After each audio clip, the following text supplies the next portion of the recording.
The commander-in-chief is in another court battle, this one over removing the estimated 10,000 to 15,000 transgender people in the military. A federal judge yesterday blocked him, at least temporarily, from doing that. Charlie D'Agata introduces you to two transgender service members who wanted nothing more from their country than the opportunity to serve it. What made you want to join the services? I made a promise to my father. Petty Officer Second Class Paulo Batista worked for years to join the ranks of America's armed forces. Nobody wanted to help me. I went through at least 22 different recruiting offices. I wanted to serve. The amateur bodybuilder completed his gender transition before enlisting at the age of 38.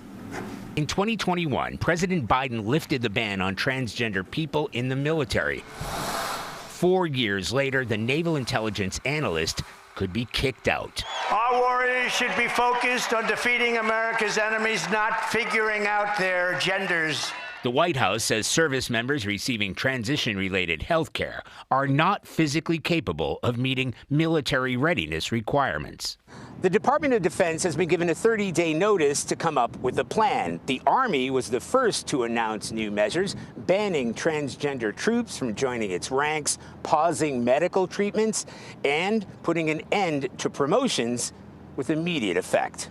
This is my second Navy and Marine Corps achievement. San Diego is also the home port of the USS Lincoln, where Parker Moore works as a nuclear electronic technician. The transgender sailor trained for more than 2 years for that role and has been actively serving for more than a decade. I'm married. I have a 6-year-old son.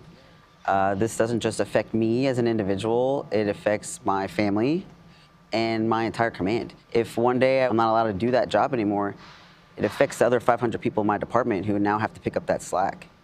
A 2017 analysis found discharging transgender troops would cost nearly $1 billion, far more than the roughly $52 million the Pentagon spent over the last decade on transition-related health care.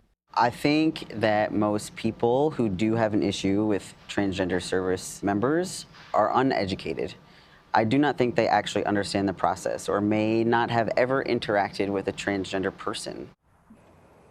Parker told us despite the ruling temporarily blocking the ban, it's impossible to live with the uncertainty, and they're planning to leave the military.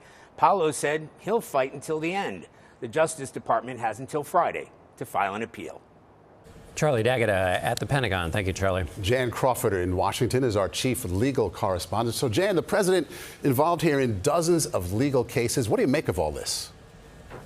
Well, Maurice, just like President Trump flooded the zone with all these executive actions, we're now seeing judges flood the zone with decisions that are against him. So far, though, his lawyers are insisting that they're not defying those orders. They're making some creative legal arguments, but Trump is saying that he's going to follow the process and appeal. And as we've already seen, those appeals courts are going to reverse some of these lower court judges for being wrong on the law. Now, the concern is, what if Trump's patience with the process runs out and he openly defies a court order? That could then escalate up to the Supreme Court. And no president in history has ever defied a direct order of the Supreme Court.